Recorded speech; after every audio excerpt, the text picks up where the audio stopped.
Happy Thanksgiving 2022.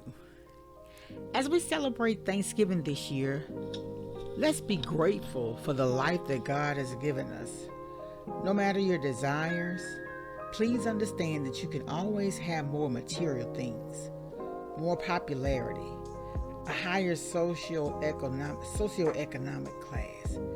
But let's set all that aside and just thank God for our life in its pure form.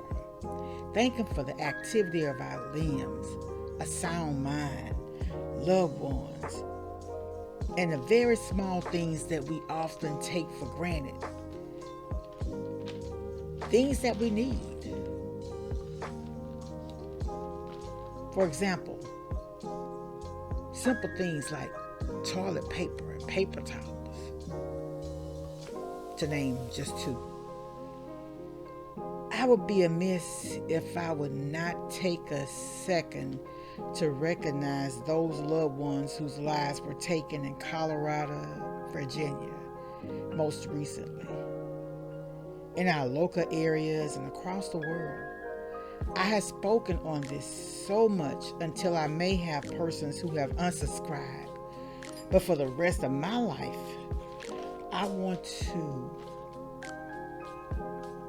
the world to know that love can change people, situations, and circumstances if we let it.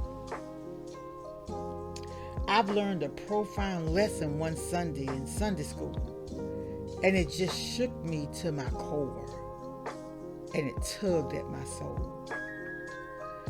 God will oftentimes place us in uncomfortable situations with people who are unbearable. If you are truly a Christian, you have got to learn to love the hell out of unlovable people. We keep hearing of mass shootings happening in our familiar everyday areas, locations like the supermarket, neighborhoods, schools, even in our churches. We are commanded by God.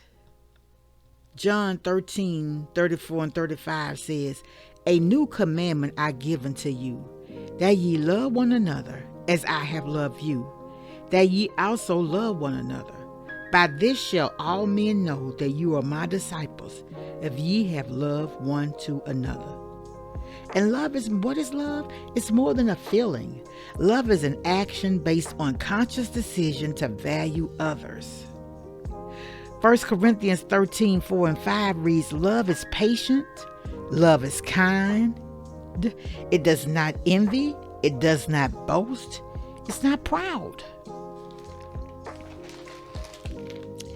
It does not dishonor others, it is not self-seeking, it is not easily angered, it keeps no record of wrongs."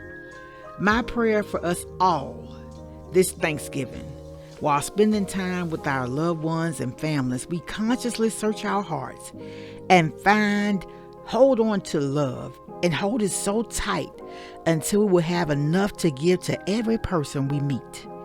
Just one simple act of love, even a simple smile, may just turn an evil heart, an unpleasant personality, a demonic spirit to the light that shines with God's love.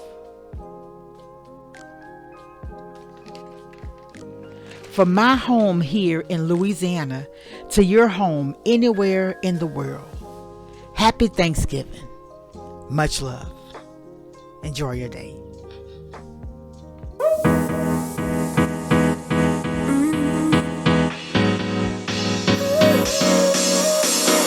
Work is almost over, summer's getting closer. No time to be so